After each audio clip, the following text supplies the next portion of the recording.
All right, cool. Well, let's get into it, guys. So let's Okay. start off with some E3 news because a lot happened over the weekend with a lot of E3 announcements, and then Mm-hmm. the publisher announcements themselves, them having their own show. First of all, is there anything? I have a whole list in front of me, but is there anything that caught your guys' eye at E3? Anything that you guys are excited about seeing? Um, we just talked about it actually. We Redfall. did, but now you got I'm to tell the excited. show. I'm excited about Redfall. Actually, Hell I yeah, know it's hell just a yeah. trailer. I know Arcane hasn't dropped their current game, Deathloop.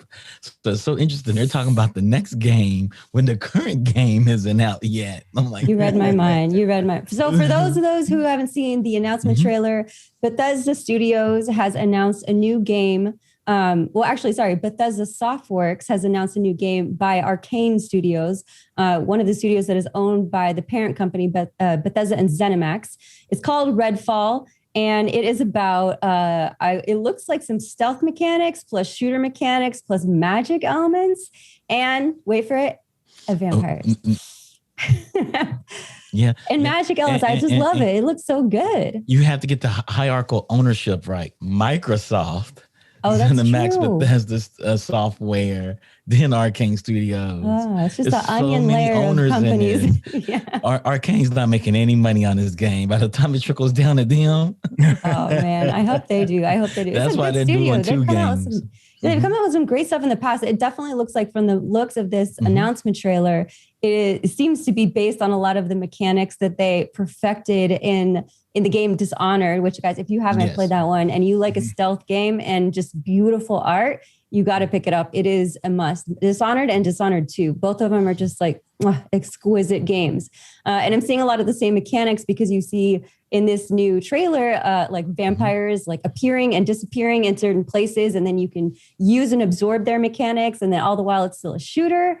It just looks really good. I think that we probably only saw CG in this video, which makes me like a little bit sad because I kind of want to see what the real thing Mm-hmm. is going to look like. But like, whatever, it's just the announcement trailer, which is typical. We usually only see CG only or cut scenes in announcement trailers, but god damn, did it look good. It Like looked I really got good. hyped.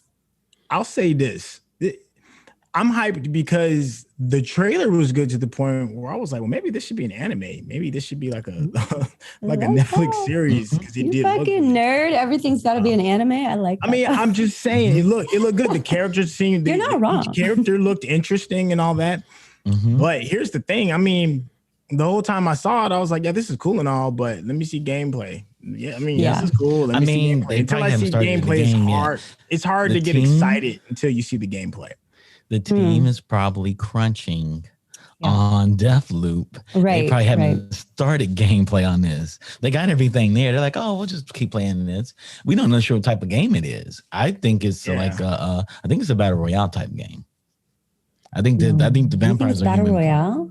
Well, Really? everybody versus everybody. Yeah. But it's like a team-based Okay. battle I royale was game. not getting that vibe from it, but I like that take. Tell me why. Because it's like it's like the humans versus vampires. So somebody plays vampires and somebody plays humans. Back for Blood, they just went all into their gameplay. They're like, oh yeah, we have people playing zombies in this. We have real people playing zombies, and we have people playing the humans in this all-out battle. Okay. Yeah, So Okay. this is going to be very. So I think it reminds me of Dishonored meets Back for Blood, Yeah. aka Left for Dead. Yeah, I was just about to say, anytime I see four people on screen, I'm either gonna think Left 4 Dead or I'm gonna think of like top side gameplay, like a Diablo 3 kind of game. So I think it's gonna be one of those because four is just a random number. If it was five people, I'd probably be like, yeah, it's probably gonna be like a battle royale. But four is that magic number for those style of games. It looks like a co-op to me. Yeah, I didn't get battle royale from it because they never switched the perspective from the humans to the zombies. vampires.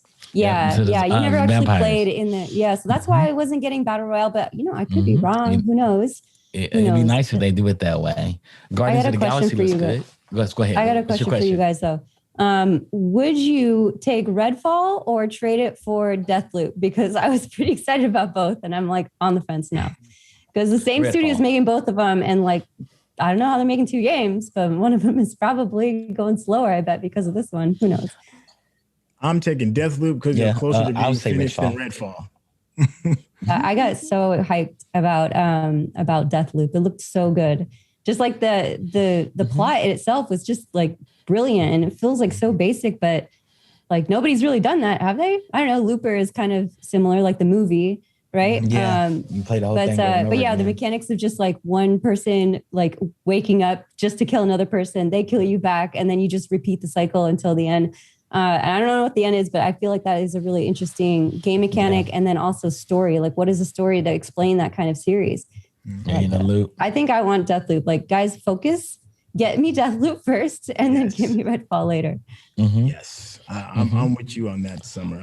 Just finish the game, please. Just finish it, like so full completed game, not a broken game. So good. Give me a good game. Yeah, and the big announcement is was Starfield. Bethesda announced Starfield, but it was it was basically a teaser. They gave us nothing about it.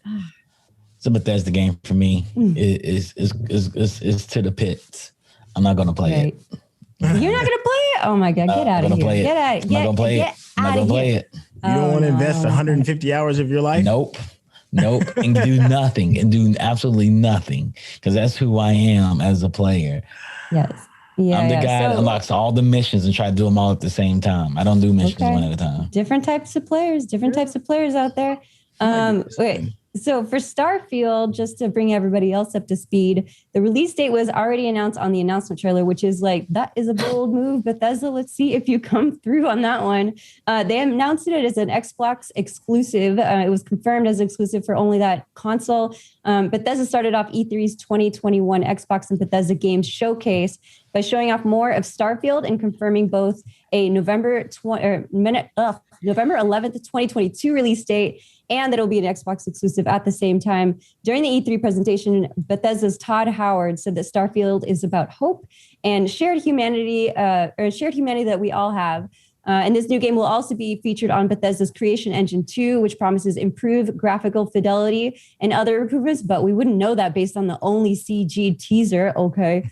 See it when I believe it. Believe when I see it. Exactly. And in an interview, with launcher, Howard and Bethesda's Ashley Chang described Starfield as a Skyrim in space and a Han Solo simulator. I don't know. I want to play that. My first thought after seeing this though was like Bethesda, like Arcane, or not Arcane, but what is it? The other developer that just made Outer Worlds and then just announced Outer Worlds 2.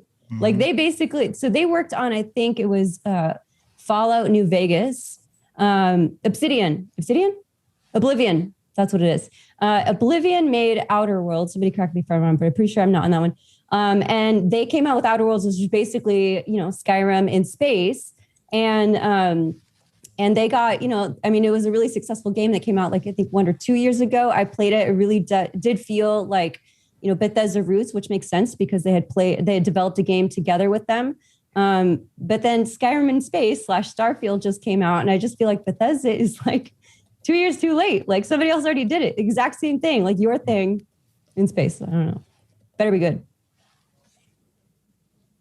I'm excited about it, but I'm not going to play it. Because let me tell you something. I have never beat a Fallout game. I have never beat a Skyrim game. You sound like you're just not trying hard enough. Because I don't do any of the missions. They're so good. I was like, I got out of the vault. People were like, well, what are you doing when you got out of the vault? They said, go somewhere. And I was like, where do I go? They're like, anywhere. And I was like, that doesn't work for me. Then I started walking, and I walked for like 5 minutes in real human minutes. And I was like, I haven't met anything yet. I'm done. And this was what, Fallout 3, Fallout 4? Fallout 3. I was over it. I was like, I'm over it. If I'm not killing something, if you didn't like Fallout 3, you just don't like that type of game. If I have my hands on the controller, I need to be killing something. Not walking. I mean, there's like the Death Claw in the game. There's Death Claw in the game. Like you cross that out in the desert, and like you are. This is an oh shit moment in gaming. You're just like, oh god, there's a fucking Death Claw, and I can survive this. Okay, I respect that. There are different types of gamers for different types of things. Yeah, God, like got just certain genre games for you, man. I'm an I'm an open world RPG kind of girl, you know, that's just me. I love every single Bethesda game that comes out. You know, game I am excited about? What's that? What's that? Guardians of the Galaxy. Oh, what? Guardians of the Galaxy game. Because it's a single player game where you make decisions for the other Guardians in the galaxy. They do things that change your gameplay because you play as, what's his name? The Star-Lord. And so you make decisions for everybody, but how you make decisions can mess your game up. Yeah. Also, it's like a Mass Effect. It's basically Uncharted. Mass Effects mushed together. And guess what, guys? You're shooting people every 5 minutes. Every 5 minutes. I thought 5 minutes was too long for you, huh? Too long. You go every 4.5 minutes. You're not shooting, then it's not a game for me. It's not the game for me. I mean, I'm just saying Fallout 3 is definitely a shooter. It's just an open world shooter, third person. But you can walk 5 minutes in it and not shoot. That's definitely true if you're not paying attention to what's going on around you. I'm just saying. All I know is I went to a supermarket to get some pills. And I heard the pills were in the front. And I went into the store and killed everything up in it. I killed everything up in it because I was like, I got the pills, but I want to kill something. I haven't killed anything in like 10 minutes. You should do that. I tried. I did. Did you kill some raiders? 30 minutes because I wasn't powerful enough to kill everything in Submarine. So apparently I wasn't supposed to do that. And I just figured out how to glitch the game to kill everybody. Okay. Apparently I wasn't supposed to do that. But yeah, that's it. Okay. All right. So while we're on the subject of games in outer space, Outer Worlds 2 was just announced as well.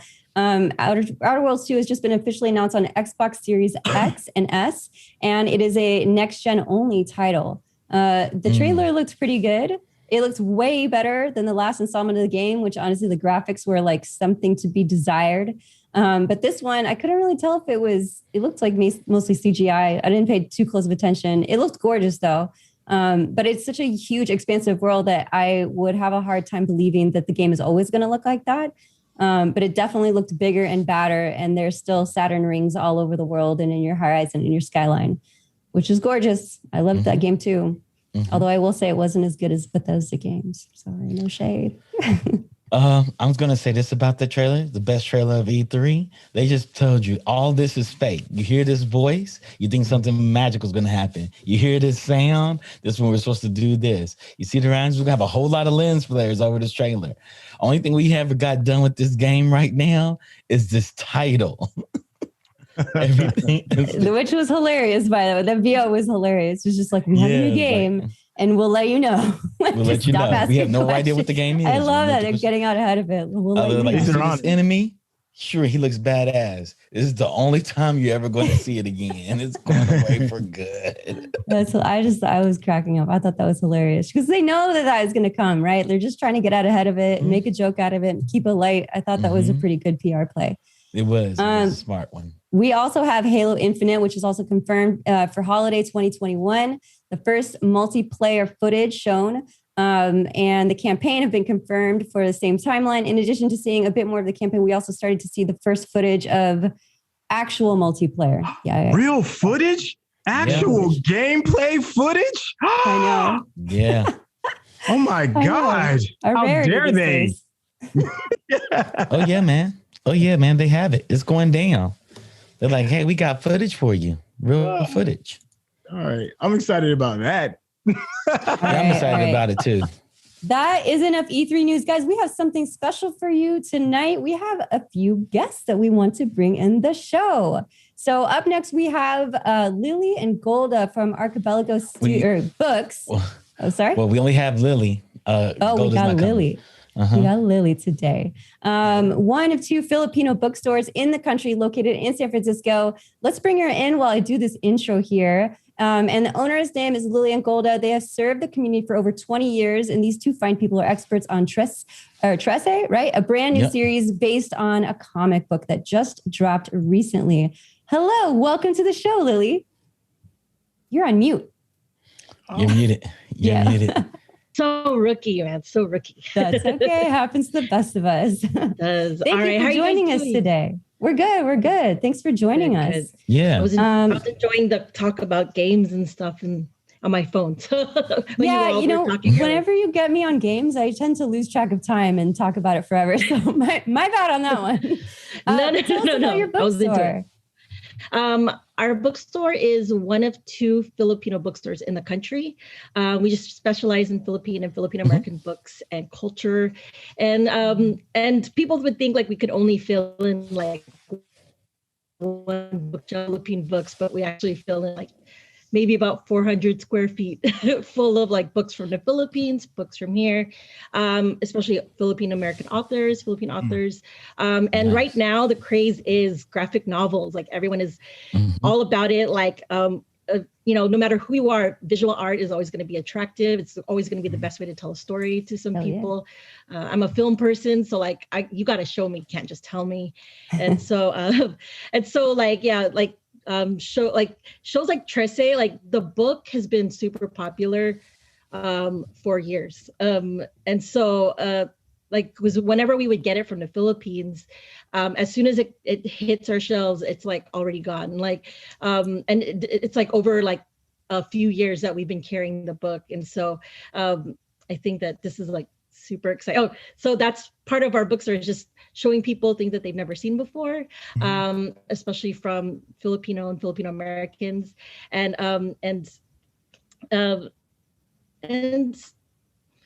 yeah, so if you ever needed to see anything different, especially if you wanted to support an independent bookstore, that's in San Francisco. Hell yeah, we're about that. Very expensive San Francisco.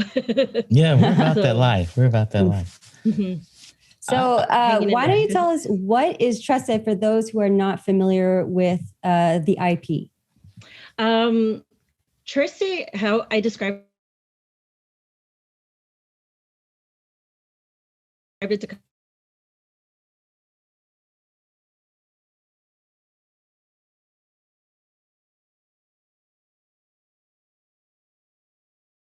She has 2 partners. They call them the twins, or in Tagalog it's called the kambal, and they always have her back. And for people who are or who are not familiar with Philippine mythology and folklore, this is a really interesting way of like explaining some of like the monsters that we grew up with, or the stories that our relatives would tell us to like warn us about things. But we do have like our own version of vampires, our own version of ghouls. I think it's very universal, like monster stories, and a lot of them, like across all cultures, are like there are some very similar, like a lot of similarities to our monsters to each other. There's always a monster that eats babies or whatever, or that eats like souls, and there's always like a dwarf type character that exists in all of our mythology. But you don't have to know Philippine mythology in order to follow the stories in Trese. You just have to like open your mind and just let them take you, because you'll get it. Like you'll follow along, you'll understand the story, because they created their own world within the mythology, so that they've created, like, let's say the aswang are like they're kind of like they're demon-like vampire characters, and so they actually have like they're actually like a mafia family in the store in Trese. So it's, and to see it on screen, it makes it even more dynamic, because like just reading it, you're into it, because it's a mystery. Every story is a mystery. So about that, we hear that it's coming to a Netflix, or Netflix is bringing it into a series and it's dropping soon, I believe, or if not already. Out. So it's out. Okay, great. So what are your thoughts on Netflix adapting this comic book and bringing it to a wider audience? I think this is a real comic, is a really good one to start with if they were going to start like showing other comics or other graphic novels. I feel like it's amazing. It's like so crazy, because we never grew up having like a Philippine based animated show or animation studio or anything. They always just translated like a Japanese anime into English or sometimes Tagalog. So when we're growing up, we saw Voltus 5. I watched Evangelion when I was like I was visiting the Philippines. And so they would just show Japanese cartoons. So it's kind of like this anime style, like the anime style they're using is kind of like, it's very familiar to us, but it is really like, it's kind of like a little overwhelming. You get a little choked up because you get to see like, you know, like the accent, you hear the accents, you see like certain part, like we have, I've talked to people who grew up in Manila, and they're just like, the backgrounds are really beautiful in the show. Like the artwork is so amazing. Like it almost looks real. Like it's almost like, yeah, we're there. Like you could feel the heat on your skin. That's great.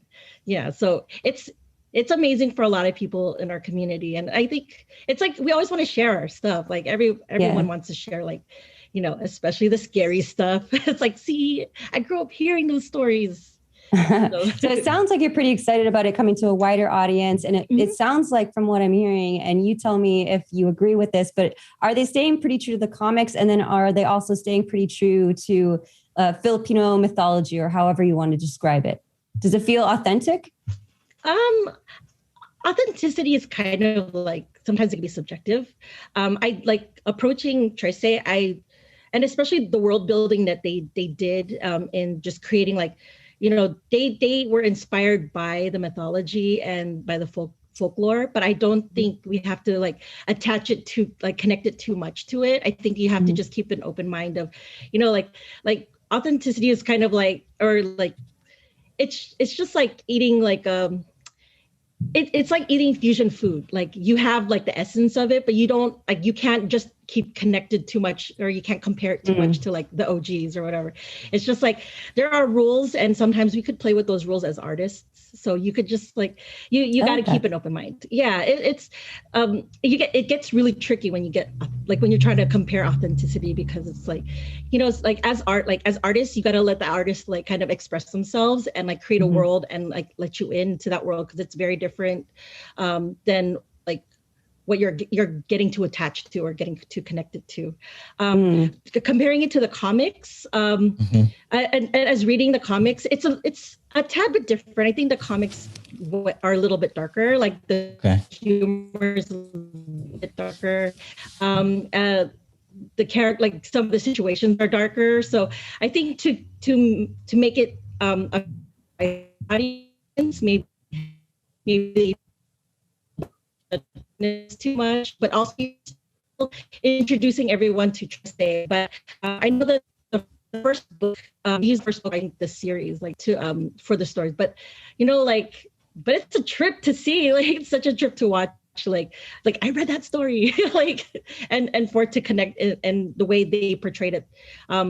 In the animated series. So I think like as well as like the artist of the book, the artists of the series needed to do what they had to do to, like, you know, sometimes things work better in a graphic novel than they did on screen, and some things work better in the series than it did in the book.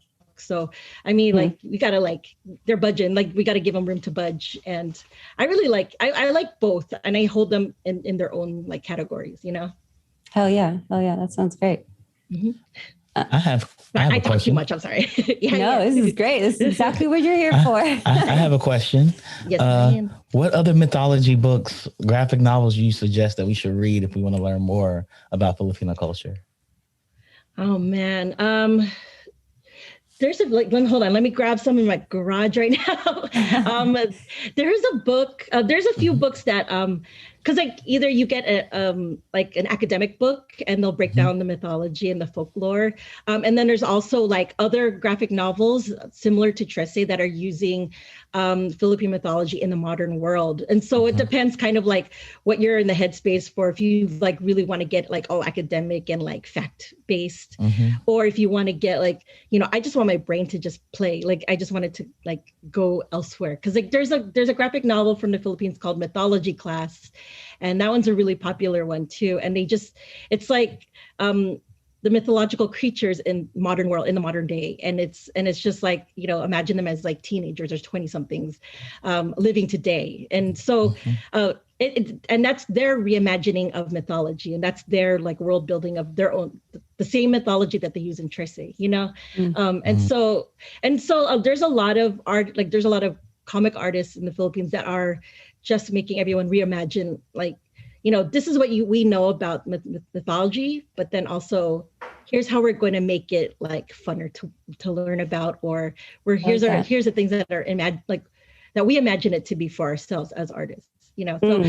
So I got one more question for you, 30 seconds before we wrap, and this is going to be a little bit of a challenge because I know it's a fun question to answer. But what was the scariest story to you as a child growing? Like what scared the shit out of you as a tiny Filipino child that you feel like you earned? Because like sometimes parents will just say "mumu," like the mumu is gonna get you, and that's like when you just put together like monster MO, and then they just, you know, they say mumu, the mumu is gonna get you. So mumu's anything and everything, and that's in the corners, it's under your feet, it's under your bed. But I think like one of the scariest I know, just the mumu, it's like it's every monster. But then I think one of the ones specifically that was very scary because we watched movies about it was the aswang, which is actually the first story of Trese. Was the aswang is kind of like a demon like monster, but it's like the aswang is an umbrella for like all these other monsters that fall under this like demon monster. So you get different kinds of aswang. So there's one that's like a vampire like woman. There's like it's everything that could grab your ankles when you walk out of bed or something that are just like hiding under your bed. So, and they have teeth, and they'll bite your neck, and they'll like fly in the air. And so it's like, yeah, I think aswang is the one that I remember the most because it's like referenced a lot from all the parents. I like that. Everyone's seen one. That sounds terrifying. And I'm looking at the chat, and it looks like we have a lot of scared Filipinos in the chat right now too, because they're like swapping stories about what scared them the most. Yeah. All right. Well, thank you so much, Lily, for joining us today. It was such a pleasure to have you. And guys, we will be dropping a link to her bookstore in the chat. Thanks so much. And make sure that I'm sorry. I just wanted to say hello. Hi. I'm so sorry. I never got. Sorry, we don't let him speak sometimes. I didn't want to be rude. I just wanted to at least say hello. Hello, and I wish you the best of luck with your store. I think what you're doing for the community is absolutely amazing. It's projects like this and stores like you that help push the culture forward for everyone. So I just wanted to give a hat tip and just say thank you. Hey, geeks run the bookstores. All the bookstores that are independent, all the geeks run them. Who's got the books on the shelves? Nerds like us. Yeah. The United Colors of Bennington Geeks up here. I love it. Yeah. All right. Well, if you guys are interested in checking out her bookstore, I encourage you guys to drop or click the link that we just dropped in the chat and check it out. Maybe poke around for some Filipino books or content. She'll be there. All right. Thanks, Lily. Bye.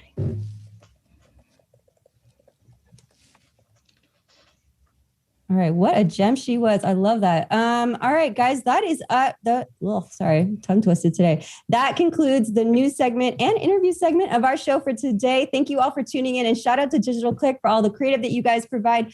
Please follow us here on Twitch, and if you love what we are doing, please consider subscribing to the channel. If you have Amazon Prime, you can link it to your Prime Gaming. It costs you nothing, and it helps us out a ton if you sub to us for free. Can we bring in crosstalk / cross chaos if we still have the time? Oh, yeah.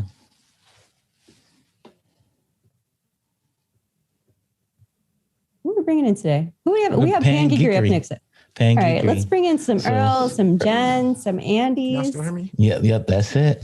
Yep, we can hear you. Yep, we can hear you. What's up, Andy? Y'all still hear me? Hey, how's it going? It's going well. How you doing? What's up, Earl? Hey, Earl. Earl's in the kitchen cooking. Okay. Cooking, Earl. Pasta Pangeekery's tomorrow. It's not tonight. Yeah, he's just prepping. He's doing all the prep work. I can't hear you, Earl. We can't hear you. Still can't hear you. Hey, Jen. Hey, Jen. Hey, Jen. It's coming in. What is going on? How you doing? I love it. Jen's coming in with no problem. Oh, yes, we can. There he goes. And there's he goes. Earl. There's and hey, Andy. There's I heard you all last night, voice. Earl. I was listening to you last night. You were in my ear as I was trying to fall asleep. You can't fall asleep right now. You got a podcast to do. No. All right, guys, what are you guys talking about today on Pan Geekery? Well, we're talking about what everyone's talking about, right?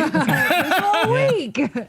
Trese. Trese. About Trese, and then we're also talking about Loki episode 1. Also, what that dropped already. God damn, I gotta go watch that. How was it? How was That's episode everybody's 1? talking about. I'm very excited to talk about it. Yeah, it's very intriguing. It's a journey, definitely. I haven't started it, so it's worthwhile. It's absolutely worthwhile. Okay. You know, this is how much they've invested in this. So already, like a week after opening the Adventures Campus in Disneyland, they already have started like changing the costumes. So now Loki appears in the land.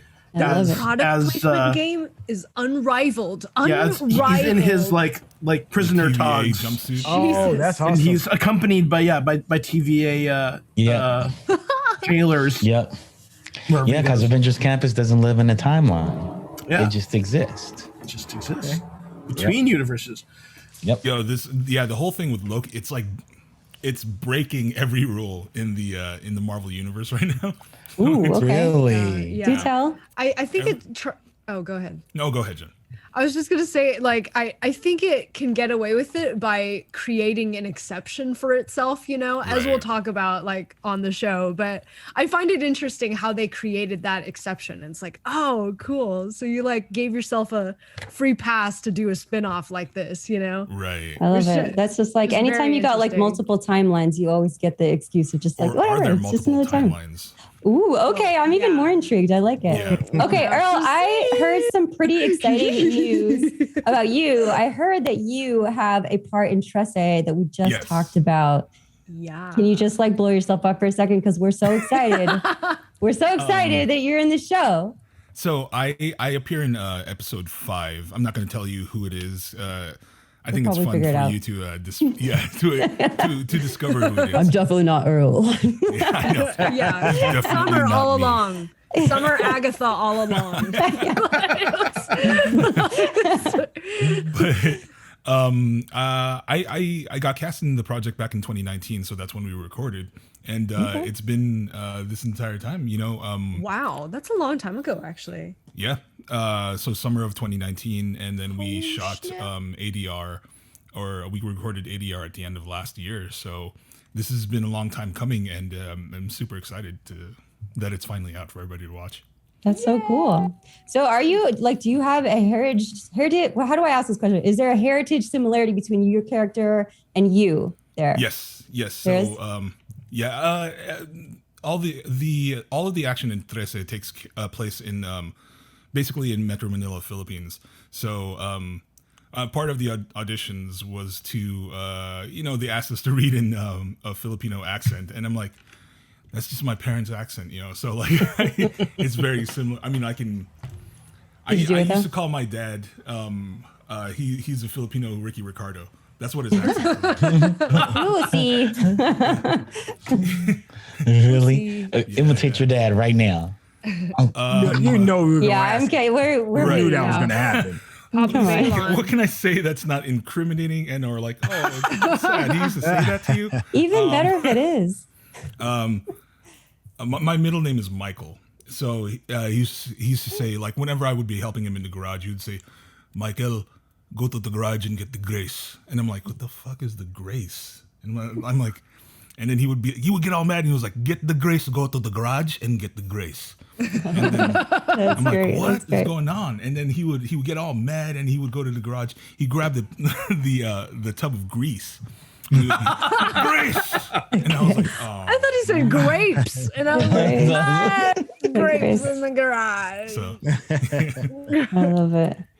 Well, congratulations, Earl. We're super excited to see episode 5 and the rest of Trese too, of course. And guys, have fun on Pan Geekery tonight. I'm going to send you guys off because we're already a little bit late, but enjoy the show. Everybody in the chat, stay tuned for the one and the onlys, Earl, Jen, and Andy talking about Trese. And what else are we talking about? Something else. Loki. Loki. Yeah, I already forgot. And we have 2 special guests.